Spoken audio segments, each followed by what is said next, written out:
Hati yang sehat itu kalau dia melakukan keburukan itu pasti dia merasa tersiksa, karena ada sesuatu yang tidak sejalan dengan hatinya yang sehat. Sebagaimana kalau orang terbiasa makan yang enak, tiba-tiba makan yang tidak enak, itu kan pasti tersiksa lidahnya. A'udzu billahi minasy syaithanir rajim. Bismillahirrahmanirrahim.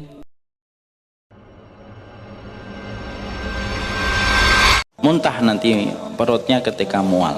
Sama orang yang sudah terbiasa melakukan ketaatan, ketika itu datang dari hati yang sehat, tiba-tiba dia melakukan keburukan, maka dia tersiksa melakukan keburukan itu.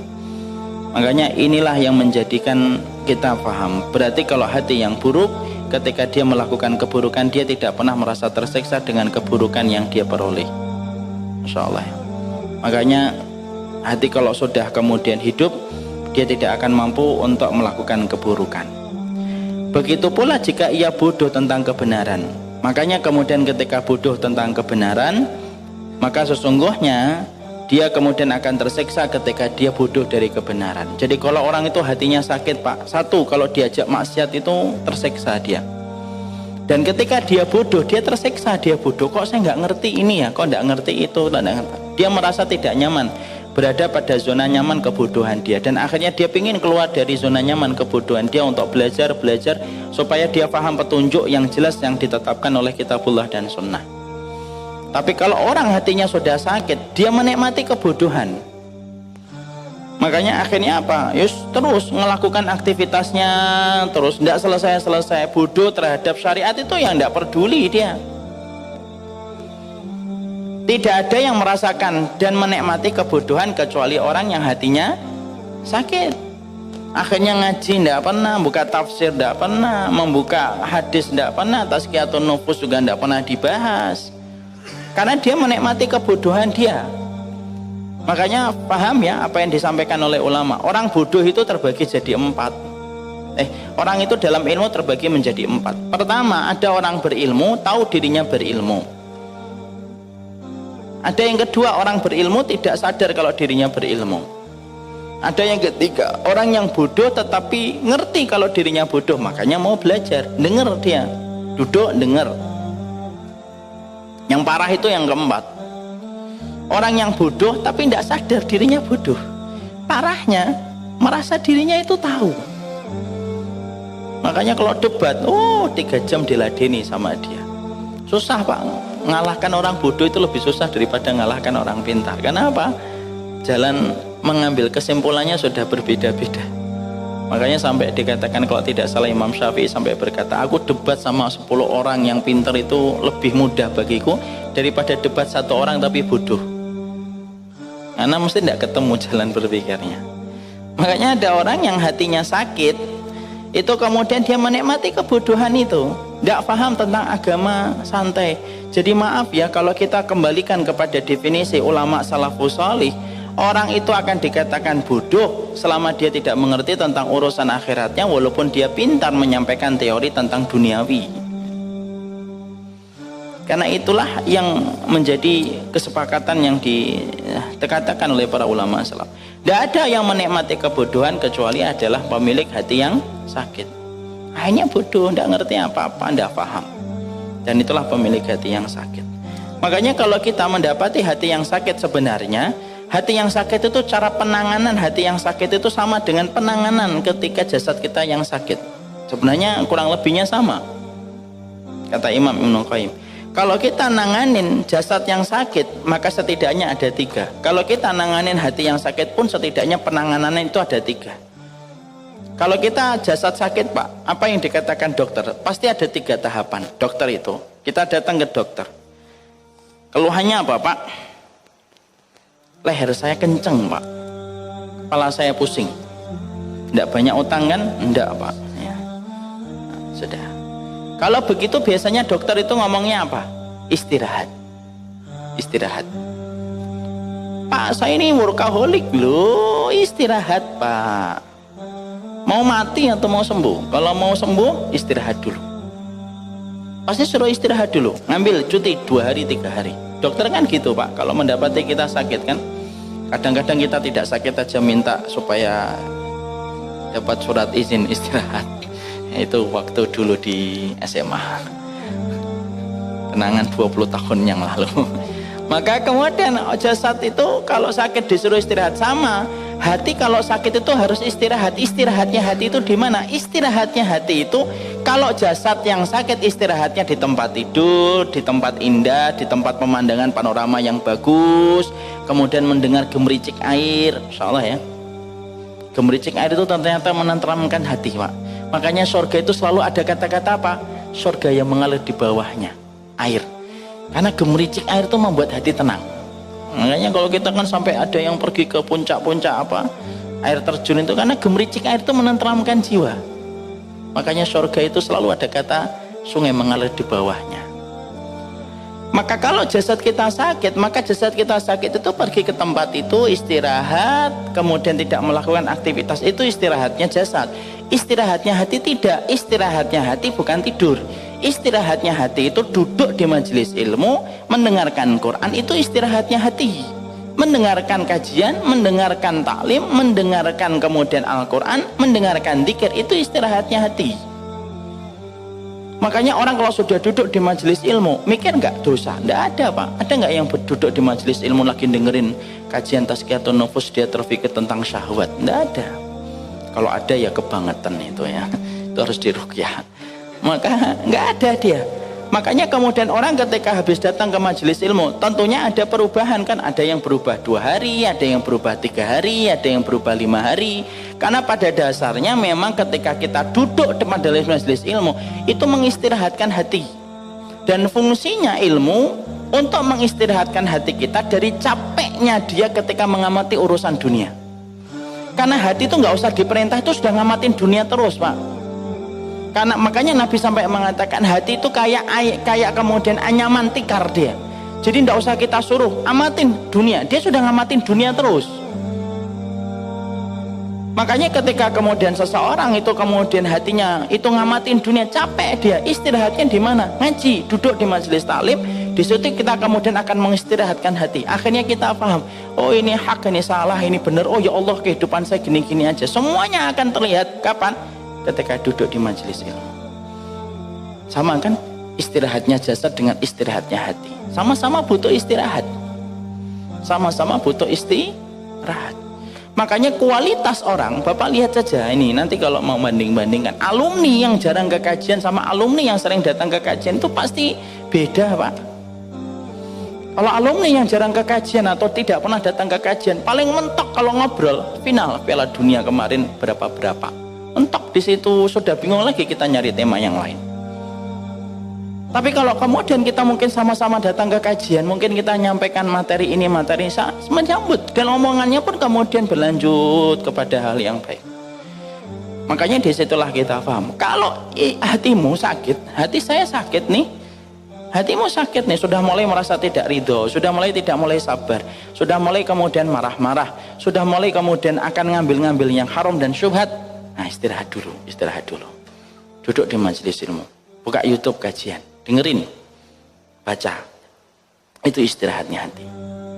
Yang kedua, apa yang ditangani oleh dokter ketika kemudian kita sakit? Dokter itu biasanya tahapan yang kedua kalau mendapati kita sakit, dokter itu ngomongnya apa? Tinggalkan pantangannya, selalu kan gitu. Apa itu pantangannya Pak? Ini karena lehernya sakit Pak, pantangannya jangan dilakukan ya Pak. Pantangannya apa? Jangan makan jeruan, santan-santan dikurangi lah Pak. Bapak ini kan sudah 45, alumni SMA 70, Bulungan sudah 30 tahun yang lalu. Jadi tahu umur lah Pak, gitu misal. Maka pasti akan meninggalkan pantangan. Maka kemudian dok, saya nggak bisa ninggalkan jeruan dok. Ya Pak, ini nggak bisa. Ada orang yang kemudian dia istirahat 3 hari, kemudian datang lagi ke dokter, katanya kok masih pusing dok, udah istirahat belum? Sudah. Jeruan ditinggalin, ya mana bisa, jeruan sampai saya jus dok, misal. Misal. Maka kemudian dokternya ngomong, kapan kamu sembuh? Istirahat 30 hari. Kalau kamu makan jeruan ya masih kenceng Pak lehernya Pak. Tinggalkan jeruan, kurangi santan. Makan soto Kudus kan enak, nggak ada santannya. Sama soto Klaten itu loh Pak, nggak ada santannya. Pastikan daging-daging aja. Itu kalau kita datang ke dokter. Maka kemudian sama, kata Imam Ibnu Qayyim sama. Kalau kemudian kita sedang mengobati, ninggalkan pantangannya. Lah pantangannya itu apa? Dosa Pak. Pantangannya itu dosa. Karena sesungguhnya dosa itulah yang kemudian mengambil semua kenikmatan-kenikmatan dalam hidup kita, itu dosa itu. Ya, makanya kemudian meninggalkan dosa itu merupakan satu kesatuan yang tidak bisa dipisahkan. Itu kesatuan yang harus dilakukan dalam hidup. Karena dosa itu yang mengambil kenikmatan dalam kehidupan kita, itu dosa itu. Kalau dosa sudah kemudian terus dilakukan, terus hatinya akan terprosok terus kepada kemaksiatan terus tanpa henti. Makanya satu-satunya cara apa? Diamputasi dari keterikatan kepada dosa. Makanya saya sudah sering sampaikan kan, sudah hati-hati sama candu dosa. Ini nasihat untuk saya, nasihat untuk Bapak dan Ibu. Orang kalau sudah candu dengan dosa itu, Allah akan berikan dua. Satu, Allah akan bukakan dosa itu kelihatan sama orang. Atau yang kedua, Allah akan matikan ia dalam dosa itu. Kalau kita masih candu dengan dosa, tapi yang pasti dosa itu kemudian menghilangkan kenikmatan ibadah. Jangan-jangan khusyuknya sholat itu tidak bisa, ya gara-gara kebiasaan kita dengar lagu. Jangan-jangan kemudian malamnya kita tidak bisa, jangan-jangan ada kemaksiatan di siang hari. Semuanya itu. Maka yang kedua, meninggalkan pantangannya itu apa? Makanya mengevaluasi dosa dan kemaksiatan kita. Itu merupakan salah satu proses dan tahapan kita menuju kepada pengobatan hati yang sakit sebagaimana jasad yang sakit. Baru kemudian yang ketiga, dokter yang ketiga biasanya ngomong apa? Setelah ngomong ninggalkan pantangan, dokter itu akan berkata, yang ketiga, dokter kemudian akan ngasih obat dan disuntik. Nah itu dibom penyakitnya dalam tanda kutip.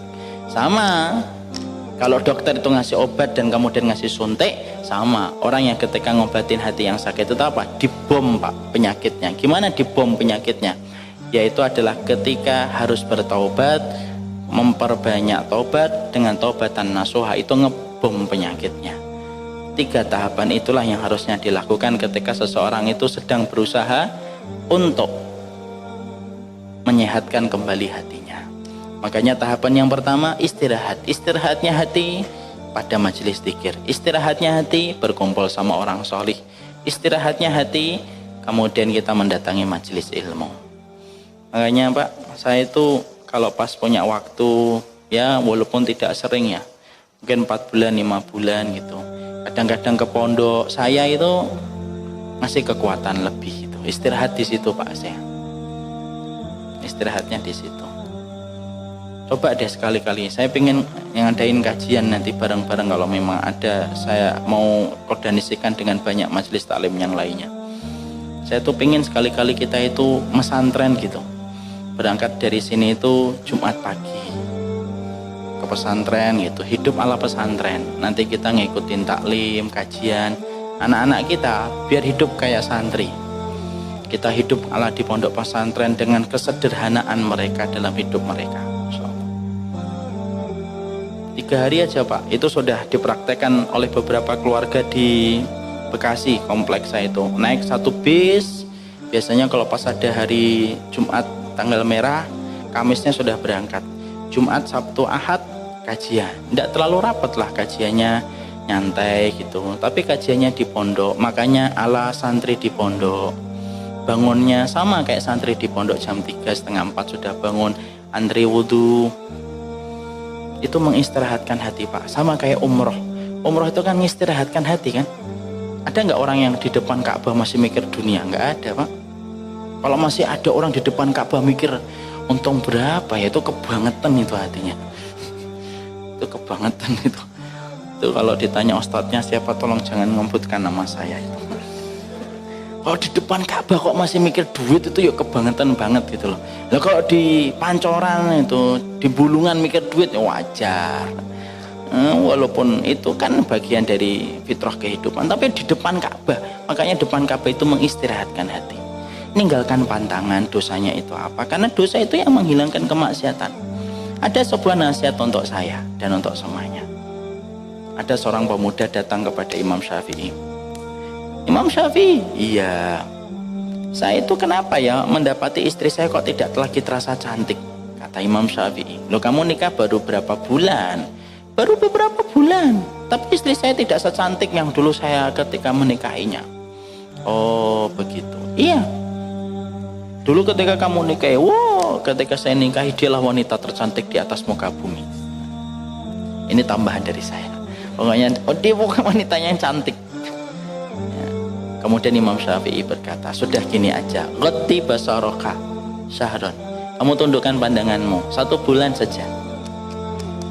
Nanti setelah 1 bulan datang ke sini.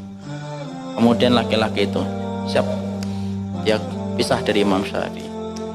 Padahal dia nikah baru beberapa bulan, Pak. Sudah merasa istrinya tidak lagi terasa cantik. Maka kemudian setelah itu akhirnya dia 1 bulan ketemu lagi Imam Syafi'i. Imam Syafi'i kemudian berkata, gimana? Istrimu sekarang cantik atau tidak cantik? Oh, Masya Allah cantik istri saya. Persis sebagaimana saya dulu pertama kali menikahinya. Kemudian Imam Syafi'i berkata, sebenarnya istrimu tidak berubah. Berat badan mungkin iya, tapi maka istrimu sebenarnya tidak berubah. Tapi yang menjadikan kamu itu melihatnya kurang adalah ketika kamu mendaratkan pandanganmu pada yang haram, disitulah Allah mengambil kenikmatan yang halal. Kamu lihat lagi yang haram, diambil lagi kenikmatan yang halal. Kamu lihat lagi kemudian yang haram, kamu diambil lagi kemudian yang haram itu. Diambil lagi kenikmatan yang halal. Sampai akhirnya yang halal hilang kenikmatannya, yang haram kamu nikmati. Tapi ketika kamu bertaubat dan akhirnya kamu menundukkan pandanganmu, lalu kemudian kamu tinggalkan itu, maka Allah kembalikan kembali kenikmatan yang halal ketika kamu sudah meninggalkan yang haram. Karena sesungguhnya Rasul bersabda, barang siapa meninggalkan sesuatu yang haram karena Allah, pasti Allah ganti. Makanya akhirnya istri kamu terlihat cantik kembali.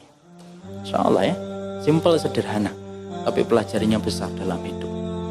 Makanya itulah di antara hal yang kita pahami. Jadi kemudian yang ketiga ya taubatan nasuha. Taubatan nasuha itu apa? Sholat taubat. Kalau memang kira-kira dosa kita besar, banyak sedekah, Pak. Sedekah itu merupakan salah satu perkara yang paling cepat memadamkan dosa. Persis sebagaimana air itu cepat ketika memadamkan api. Banyakin sedekah, dan kalau sedekah itu kalau bisa niatnya itu dihadirkan beberapa niat.